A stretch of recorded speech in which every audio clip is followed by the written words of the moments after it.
Hello, America. Eddie Marcus here once again.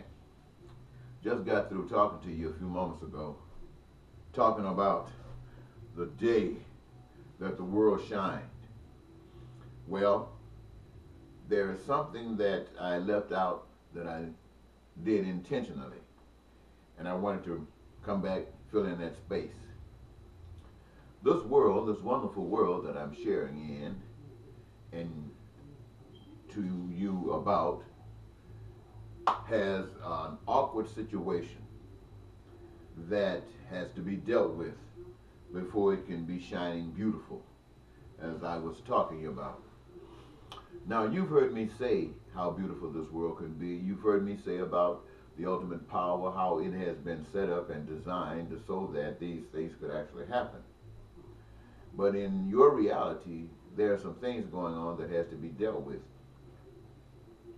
First of all, we have, either by consent or by just ignorance, have given up our wealth. And I'm talking about the people's wealth, that wealth which was given by the divine to the people. Stuff that we use for preservation of our society, preservation of ourselves.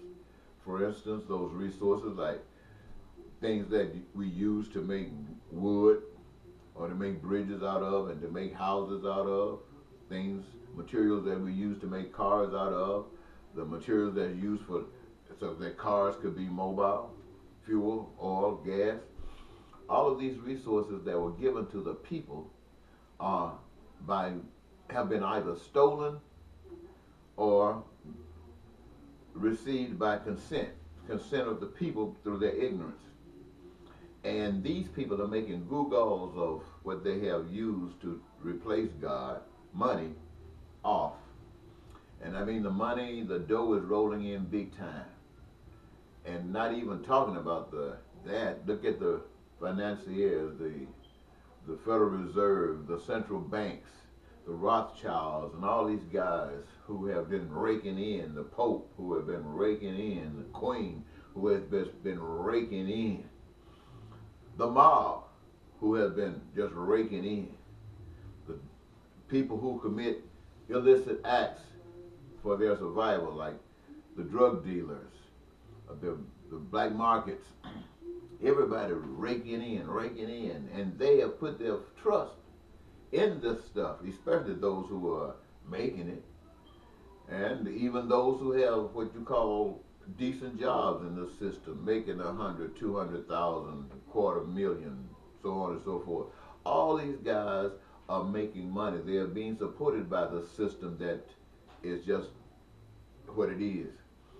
And for me to sit here and say these words to you and think that you're just going to, I left one out. The preachers, the churches that are making big money off this. And I'm speaking to you as if you're going to accept this, and all of a sudden the people are going to rise up and the nation will change. Well, I guess if you thought that's what I meant, you would think I am very naive. I am not that naive. I know that everybody that's making it off the system, now, you don't have to be really wealthy, but if you're able to pay your bills, if you're able to meet the cost at the end of the month, you're not for anything that I'm speaking about. Really, the only people that would embrace what I'm talking about, and not even all of them, are the poor. But yet and still, the message is genuine. But the reality of it is, in order for this message to flourish, the nation would have to be brought down. And it have to be brought down to the extent that all of this, what people have put their faith in and put their trust in, is wiped out. And I'm not talking about the central banks just devaluing the dollar and knocking it out. You, the people, could devalue the money yourselves. You could devalue gold and silver and what you have called precious stones if you were wise enough to do that, but you are not, and you will not do that. And so someone else will have to do it to you. The thing about it is, though, ladies and gentlemen, is that the message that I bring to you about your dreams coming true It's basically the same message that was brought in Noah's day. I realize many of you think that Noah did not really exist. Doesn't matter if you thought it or not. Things happen. So what I'm actually saying is, if you the people do not stand up, if you are not empowered by the Spirit of truth to stand up and do the right things, then this nation will crumble. It will crumble not by God, but at the hands of you the people. The hands of you the people who have planted the seed, and you will be reaping what you sow. It will be destroyed, my friends, by you. You will be the ones that destroy. And it probably would end up in war, a world war, like no wars that ever happened before. It will not be a war just trying to destroy the United States. No, my friends, a world war will destroy most of all of humanity. Not all of it, but most of all of humanity.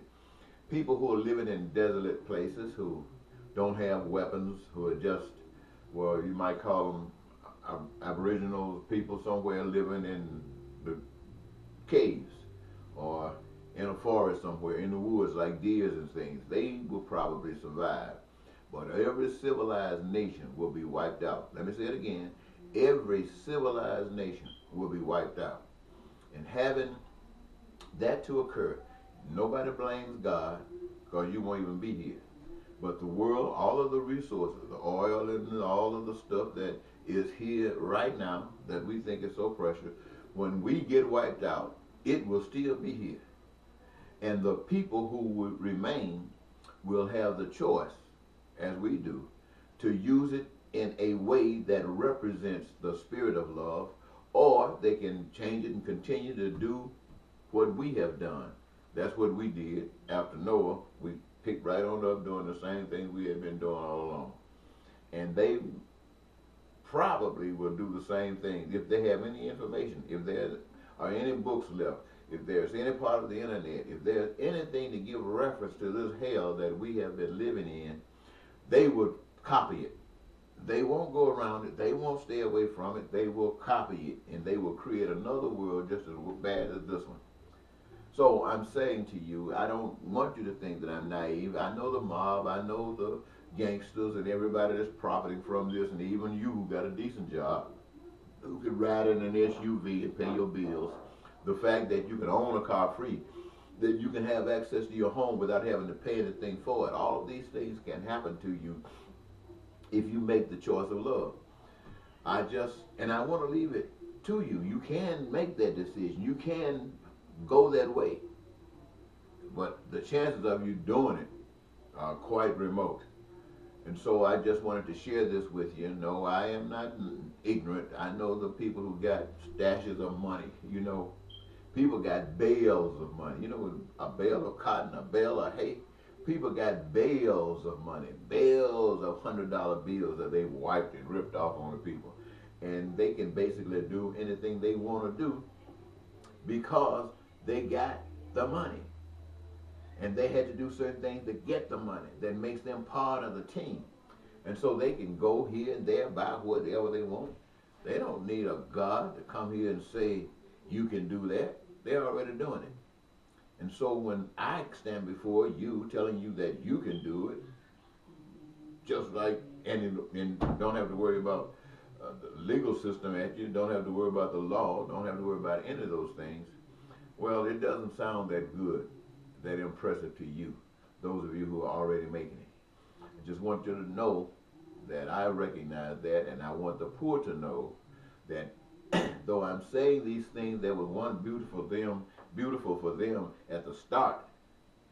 It's not likely to happen. But why am I giving it to you? I'm giving you this message because the seed is there now. You can weave this into your choice or not.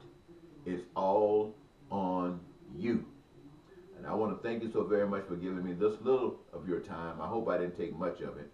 And until next time, Eddie Marcus. Bye-bye.